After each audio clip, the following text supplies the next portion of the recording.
Thank you very much.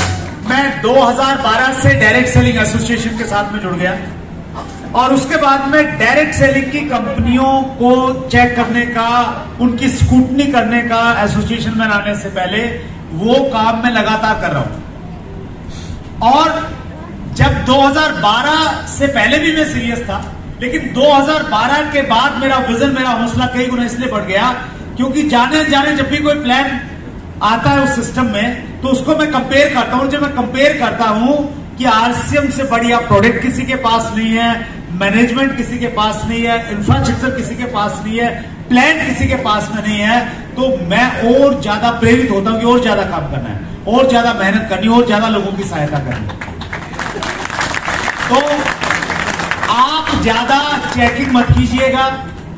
आप बहुत सही बात बताई, बहुत अल्टीमेट मैसेज दिया हमारे फाउंडर रूबी सुनील जी ने कि आप बस यहां ब्लिंकर लगा लीजिए। घोड़े के इधर लग जाते हैं ना तो फिर घोड़े को मंजिल दिखती है, बस उसकी एवरेज बढ़िया निकलती है। तो आपकी भी एवरेज बढ़िया तभी निकलेगी जब आप फोकस्ड होकर काम करेंगे, राइट। और मैं इसको इस रूप में भी मानता हूं कि आरसीएम बिजनेस में आना हमारी बुद्धिमत्ता की वजह से नहीं है कि हम बहुत ज्यादा इंटेलिजेंट थे इसलिए हमने देख के आरसीएम बिजनेस ज्वाइन किया। हो सकता है एक आध व्यक्ति ऐसा हो, लेकिन मैं तो उस कैटेगरी में नहीं मानता अपने आप को। और मेरी बात सुनेंगे तो शायद आप भी नहीं मानेंगे उस कैटेगरी में, क्योंकि दुर्भाग्य ये है कि हमारे देश में आज भी रूलिंग आने के बावजूद भी ज्यादातर कंपनियां गलत तरीके से काम कर रही हैं। ज्यादा गलत है, सही बहुत कम है। इसको हम यूं समझे कि जब खेत में ज्यादा घास फूस हो, मतलब 90% घास फूस है और फसल जो है वो मुश्किल से 10% है, तो एक आम आदमी जिसको मालूम नहीं है घास फूस क्या होती है और फसल क्या होती है, चांदनी चौक के एक लाला जी जिसने खेत नहीं देखा कभी, उसको आप खड़ा कर दोगे तो उसको समझ नहीं आएगा। यस और नो? तो हम भी वैसे ही चांदनी चौक के लाला जी हैं, हमें नहीं मालूम पहली बार में कौन सी सही है कौन सी गलत है, वो तो बाद में मालूम चलता है कि ये तो सही थी ये गलत थी। हेलो, जब लोग कपड़े पाड़ते हैं ना तब मालूम चलता है गलत फंस गए। तो हम अगर सही कंपनी में पहली बार में आ गए या दूसरी तीसरी बार में आ गए हैं तो ये ऊपर वाले की कृपा है कि उसने हमें सही जगह पे ला दिया। हिंदुस्तान में करोड़ों लोग हैं जो एक ईमानदार कंपनी और ईमानदार लीडरशिप ढूंढ रहे हैं। हेलो, बहुत गंभीरता के साथ ये बात कह रहा हूं, पूरे जिम्मेवारी के साथ में। कोई आदमी गलत जगह फंसना नहीं चाहता, लेकिन कुछ अट्रैक्शन, कुछ लालच, कुछ हवाबाजी उसको फंसा देती है। लेकिन वो अच्छी जगह जाना चाहते हैं, ईमानदारी से काम करना चाहते हैं, और आपके पास में वो ईमानदार कंपनी, वो आपके पास में हिंदुस्तान की सबसे मजबूत और सबसे लॉयल लीडरशिप है आपके पास में।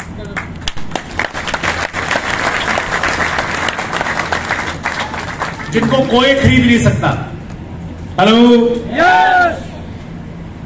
कोई मुद्रा ऐसी नहीं बनी जो आरसीएम के लीडर को खरीद ले, तो वो लीडरशिप है, वो लॉयल्टी आरसीएम बिजनेस के पास में है। तो ये ऊपर वाले की कृपा है। तो आपने अब आज के बाद और थोड़ा गंभीरता के साथ में काम करना, राइट सर? तो डायमंड कितने लोग बनना चाहते हैं, एक बार फिर मैं चेक करना चाहता हूं। तो अब मैं कुछ पॉइंट्स आपके साथ में शेयर कर रहा हूं, और एक टॉपिक पे हम लोग बातचीत कर रहे हैं। अंग्रेजी में इसको लिखेंगे हाउ टू गो डायमंड।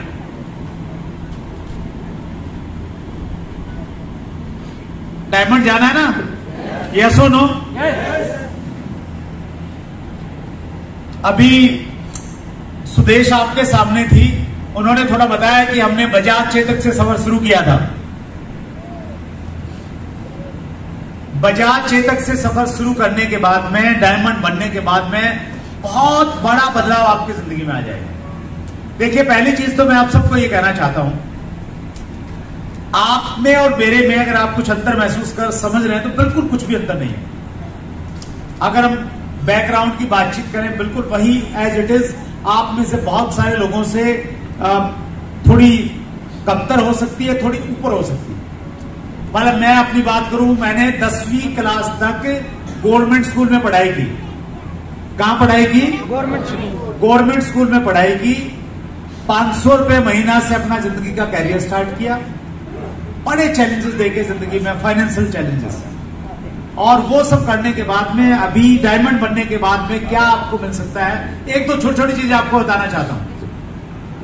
हम लोग 12 साल से दिल्ली में रह रहे थे, द्वारका, और बहुत बढ़िया अच्छी जगह रह रहे थे, वन ऑफ द बेस्ट। तो सुदेश अक्सर बोलती थी कि 12 साल से एक ही घर में रह रहे हो, काहे के डायमंड। हेलो, 12 साल से, मतलब 12 साल से बदले नहीं तो इसका मतलब कुछ बदलाव नहीं आ रहा ना जिंदगी में, कुछ तो बदलाव होना चाहिए ना आपके साथ में। तो मैं इस मामले में थोड़ा सुस्त हूं, मुझे लग रहा था बढ़िया है, बढ़िया, शानदार। और जब घर में ये बातचीत हुई कि चलो घर बदलते हैं, तो मेरे पिताजी बड़ा गुस्सा हुए, बोले इससे बढ़िया घर कहां मिलेगा तुम्हें, इससे बढ़िया घर, इससे बढ़िया कॉलोनी, इससे बढ़िया लोग मिल ही नहीं सकते। तो हमने शुरुआत की कि चलो यार बढ़िया घर ढूंढते हैं।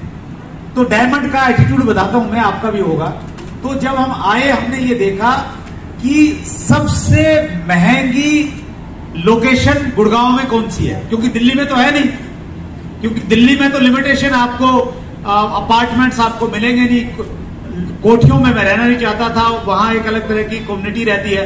तो गुड़गांव में हम आए, तो सबसे पहले मैंने डीलर से फोन किया, मैंने कहा कि गुड़गांव का जो सबसे महंगा एरिया और सबसे महंगे फ्लैट है ना, वो देखने,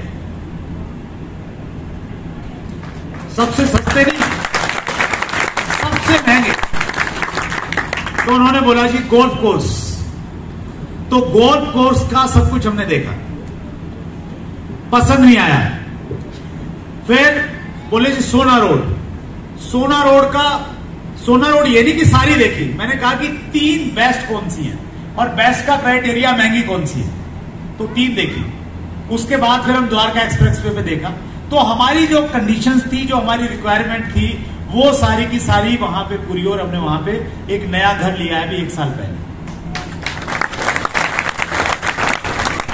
और सुबह शाम मैं सुदेश का धन्यवाद करता हूं, थैंक यू बोलता हूं कि आपने इतना बढ़िया घर दिला दिया। तो यहां मैं आपको ये रिलेट करवाना चाहता हूं आपसे कि उस बैकग्राउंड से निकल के आज हम लोग यहां पे हैं। बस इतना सा काम किया, यहां से हमने सफर शुरू किया था आरसीएम बिजनेस का। धीरे धीरे ऐसे ऐसे ऐसे ऐसे चलते चलते चलते चलते चलते चलते हम लोग यहां पे पहुंचे। तो जब हम यहां से चले थे ना, अब इस चलने के दौरान में बहुत सारी घटनाएं घटी, बहुत सारे इमोशनल इश्यूज क्रिएट हुए, बहुत सारे फाइनेंशियल इश्यूज आए, बहुत बार अपने अंदर से लड़ाई लड़ी, लेकिन हुआ ये कि हम चलते चले गए। अब कोई भी व्यक्ति जो इस हॉल में बैठा है और उसका इरादा है इस पिन को लेने का, वो अगर यहां से चले और जैसे हम लोग चले, ऐसे ही इन्हीं कदमों में कदम मिलाते मिलाते वो चलता चला जाएगा। समय हो सकता है हमें 20 साल लगा, उसको 12 साल लगे, या हो सकता है उसको 25 साल भी लग जाए, लेकिन एक चीज है कि वो अगर दिशा नहीं बदलेगा तो यहां पे पहुंचे।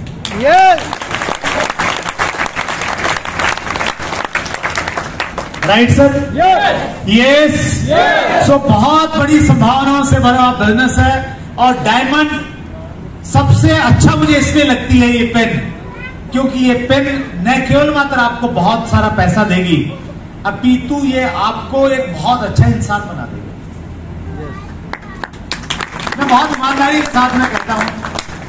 मैं आज से बिजनेस में जुड़ने से पहले इंसान तो था, लेकिन इतना अच्छा नहीं था जितना अब महसूस करता। मुझे बहुत अच्छा लगता है जब बच्चे कहते हैं ना कि पापा आपका पहले वाला रूप और अब वाले रूप में जमीन आसमान का अंतर आ गया। आपके अंदर भी ये घटित होगा, और वो एक अल्टीमेट चीज है लाइफ की। राइट? तो अब हम मुद्दे पे आते हैं, और मुद्दा ये है कि डायमंड कैसे जाए। जाना चाहते हैं ना सर? सीरियस है आप? चलिए कुछ बिंदुओं पे हम लोग बातचीत करेंगे। डायमंड जाने के लिए एक काम आपको करना पड़ेगा। देखिए डायमंड मैंने बताया आपको, मैं मोटा मोटी अगर मैं बताऊं तो ये मान के चलिए आप लगभग 50 लाख रुपए महीना की इनकम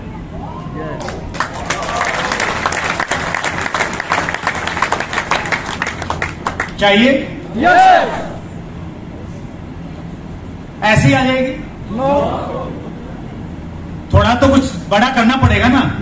तो मैं जो बात आपसे कर रहा हूं ना, मैं उस इनकम पे ले जाने की बात कर रहा हूं। तो उसके लिए सिर्फ 4 पॉइंट आपसे बताऊंगा।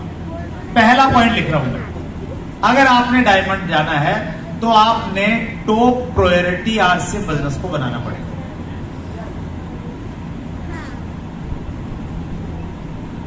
इसको हिंदी में लिखेंगे हम सर्वोच्च प्राथमिकता। सर्वोच्च प्राथमिकता का मतलब यह हुआ कि देखिए, मैं ये नहीं कह रहा आप नौकरी करते तो आज ही नौकरी को रिजाइन कर दीजिए। एक समय आएगा अपनी अप्लाइड से पूछ के रिजाइन कीजिएगा, लेकिन आप टॉप प्रायोरिटी का मतलब ये हुआ कि नौकरी के बाद में जो भी समय मिले वो सारा आरसीएम बिजनेस में लगाए। सर्वोच्च प्राथमिकता होता है कि सारे काम धाम छोड़ के, जो बहुत ज्यादा इंपॉर्टेंट है, उसके अलावा जितना भी समय मिलता है वो फोकस रह के किसी एक जगह पे लगाए। मैं अपने से अगर आपको रिलेट करवाऊं, मैंने बताया कि मैंने होम मीटिंग में प्लान देखा, 3 महीने के बाद मीटिंग देखी, उसके बाद लगा कि मुझे काम करना चाहिए। धीरे धीरे जब मुझे लगा कि यस मैंने यही करना है, उसके बाद में मैंने केबल टीवी के बिजनेस से बिल्कुल टोटली ध्यान हटा दिया। किसी एक बंदे को ड्यूटी दी कि भाई मैंने देखना है, आए जाए जो मर्जी तू संभाल इसको। उसके बाद मैंने महीने में 28 दिन घर से बाहर रह के काम करना शुरू किया। सिचुएशन कुछ ऐसी बनी बिजनेस की, किसी व्यक्ति ने वेस्ट बंगाल में किसी को ज्वाइन करवा दिया और वेस्ट बंगाल वाले ने फोन करना शुरू किया कि जी यहां पे आओ, मीटिंग दो, और आगे से आगे बिजनेस चलता चला गया। 28 दिन मैं घर से रह के काम करता था बाहर, और उस समय करता था जब बहुत ज्यादा पैसा नहीं आता था। पहले 2 साल काम करने का परिणाम यह था कि मैं 2 लाख रुपए का कर्जदार बन गया था। और कर्जा बैंक से नहीं लिया था, बैंक का तो ब्याज आदमी झेल लेता है। जो प्राइवेट फाइनेंसर होते हैं ना, तो उनका बड़ा मोटा ब्याज होता है। तो वो वाला ब्याज था मेरे ऊपर, 2 लाख रुपए का कर्ज था उस टाइम। ये बात मैं बता रहा हूं आपको 2001-2 की। 2 लाख रुपए का कर्ज, और मेरे दिमाग में सबसे बड़ी टेंशन एक ही थी, क्योंकि वो पैसे पिताजी को बता के नहीं लिए थे मैंने किसी से। और मास्टर जी के लिए सबसे बड़ी चीज है ना, इज्जत होती है। तो उनको अगर ये मालूम चल गया कि मैंने उनसे बिना पूछे 2 लाख रुपए का कर्जा ले लिया है, तो उनको बहुत दुख होगा। तो मेरे को ये था कि, और जिनसे लिया था वो भी मास्टर जी थे, कि ये मास्टर जी उन मास्टर जी को नहीं बता दें। मेरे एक दोस्त थे सुनील मोंगा, वो बहुत मुझे मोटिवेट करते थे। बोलते थे कि यार क्यों घबरा रहा है, अंबानी के पास में मालूम कितने 1000 करोड़ का कर्ज है, तेरे पास तो 2 ही है। तो बोले बड़ी निशानी है, तू भी अमीर बनेगा। तो मेरे को बड़ा अच्छा लगता था। मैंने कहा हाँ यार ये तो बढ़िया बात है। बोले सारे बिजनेसमैन ऐसे ही होते हैं, तो बढ़िया जाना है। तो एनीवे, तो वो 2 लाख रुपए का कर्जदार था मैं, और घर में बहुत अच्छा माहौल नहीं था आरसीएम को लेके, जैसे हम सबके साथ में होता है, घर घर की कहानी है। और 2-3 इमोशनल चीजें उस समय घटित हुई। आरसीएम बिजनेस में आने से जस्ट पहले मेरी मदर एक्सपायर हो गई थी, और वो भी इसलिए एक्सपायर हुई क्योंकि हम लोग उनका इलाज नहीं करवा पाए प्रॉपर लंबे समय तक। उनके किडनी फेल हो गए थे, डायलिसिस हमने करवाया, और फाइनली हम उनको बचा नहीं पाए। तो वो भी एक बड़ा कारण बना कि मुझे बहुत सारा पैसा कमाना था। तो मदर एक्सपायर हो गए, पिताजी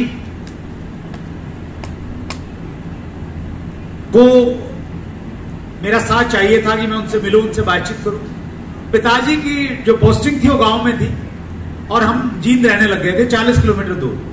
तो पिताजी सैटरडे संडे को 2 दिन आते थे सिर्फ, और सैटरडे संडे हम सब लोगों के बिजी रहते हैं, आपको मालूम ही है। तो 6-6 महीने हो जाते थे, मोबाइल फोन उसमें होता नहीं था। 6-6 महीने तक मैं पिताजी से बात नहीं कर पाता, और अंदर से मुझे ऐसा लगता था कि नहीं, मुझे उनके साथ में रहना चाहिए, उनको मेरी जरूरत है,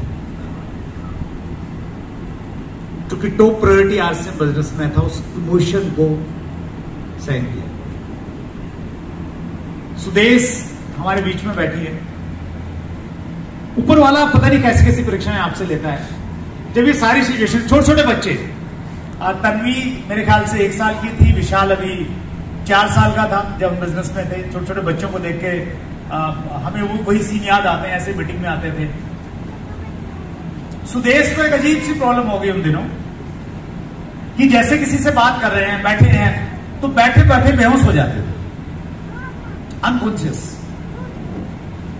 और उस समय बच्चों का फोन आता और बच्चे अपनी तुतली आवाज में बोलते कि मम्मी को पता नहीं क्या हो गया। और मैं कहा हूं, मैं 1000 किलोमीटर दूर, और मुझे मालूम है कि 5 दिन तक मैं जा नहीं सकता, मीटिंगें बनी हुई। पता नहीं ऊपर वाले ने क्या ताकत दी, उन इमोशंस को कैसे मैंने कंट्रोल किया। एक और घटना मुझे याद है अच्छे से। उसी दौरान सुदेश का एक बार फोन आया, नया नया मैंने मोबाइल लिया था, और मोटोरोला का बड़ा सा सेट था, बिल्कुल इतना लंबा चौड़ा, जेब में डाले ना मालूम चलता था कि कुछ ले रखा है। तो फोन आया और बिल्कुल वो क्या मुझे अच्छे से याद है, मालदा टाउन में था मैं। हमारे एक साथी हैं, स्टार सफायर हैं, अवधेश कुमार सिंह। तो अवधेश कुमार सिंह जी की बाइक पे मैं बैठा, उनके पास में यमा बाइक थी, यमा का एक मॉडल आता था शायद 100 क्या था, उसमें मैं पीछे बैठा और फोन आया। मैंने फोन उठाया तो सुदेश ने बोला, कहां हो? मैंने कहा मालदा टाउन में हूं। मालूम है आज क्या तारीख है? मैंने कहा हाँ, आज 28 नवंबर है और अभी मीटिंग होने वाली, मीटिंग में जा रहे हैं। तो उन्होंने बोला कि, थोड़ा गुस्से में बोला कि आपको ये तो मालूम है कि आज 28 और मीटिंग में जा रहे हैं, आप ये भूल गए कि आज हमारी मैरिज एनिवर्सरी की डेट है। तो फिर मैं भी थोड़ा इमोशनल हो गया, और शायद मीटिंग के बाद में मैंने दोबारा फोन किया और मैंने कहा कि 5 साल का कमिटमेंट है, 5 साल तक कोई मैरिज एनिवर्सरी नहीं, कोई केक नहीं, 5 साल के बाद में केक काटेंगे।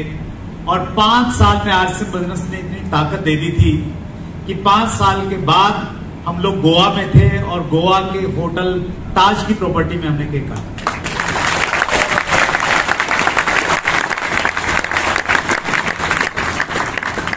बच्चे कई बार कहते हैं कि पापा आपने तो हमारा बिल्कुल ख्याल नहीं रखा, मम्मी संभालती थी। और बिल्कुल मैं नहीं तो बच्चों की किसी पीटीएम में गया, मैं बच्चे कब बड़े हो गए मुझे मालूम नहीं, मैं तो 28 दिन घर से बाहर रहता था और मैं बिल्कुल नतमस्तक होकर उनकी बात को स्वीकार करता हूं। तो ये सारी चीजें मैं इसलिए कह रहा हूं कि अगर आपको देखिए, आप पागल नहीं होंगे ना किसी चीज में, तो आपको बड़ी प्राप्तियां नहीं मिल सकती। बहुत सारे बच्चे और उनके पेरेंट्स क्रिकेट में उतरते हैं, लेकिन सभी सचिन तेंदुलकर और विराट कोहली नहीं बन पाते, क्योंकि उतना समर्पण और उतना फोकस और उतनी प्रायोरिटी नहीं रख पाते।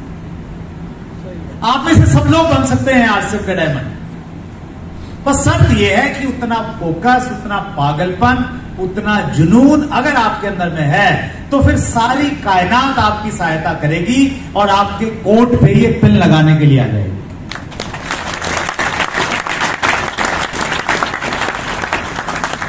नए लोगों को लग रहा होगा कि अरे कहां बैठा दिया मेरे को लाके, ये तो घर बार छुटाने की बात कर रहे हैं। तो जब आपको लगे ना कि घर बार छुटाने की बात कर रहे हैं, तो बिल्कुल सही है, लेकिन उसके बदले में आपको 50 लाख रुपए महीना की इनकम आ सकती है, उसकी भी बात हो रही है। जब लक्ष्य बड़ा होगा ना, तो समस्याएं अपने आप छोटी दिखने लग जाती हैं। तो आप टॉप प्रायोरिटी पे काम कीजिए। देखिए बहुत सारे डिस्ट्रीब्यूटर हैं, वो 5 साल से काम कर रहे हैं और स्टेज पे आके कहते हैं जी मैं 5 साल से आरसीएम कर रहा हूं, लेकिन जब चुनाव आता है ना, तो झंडा उठा लेते हैं किसी का, और 2 महीने आरसीएम को बाद में देखेंगे, पहले झंडा उठा के जिंदाबाद मुर्दाबाद। पड़ोसी के यहां शादी हो गई, तो फिर वही पार्टी चलती है 7 दिन तक पूरे कुनबे की, लड्डू खाते हैं बढ़िया। तो ऐसे करने से कुछ ज्यादा कुछ होगा नहीं सर, बहुत फोकस रह के आपको काम करना पड़ेगा, प्रायोरिटी पे प्राथमिकता पे रखिएगा तो बहुत सारी चीजें हो जाएंगी। दूसरा पॉइंट,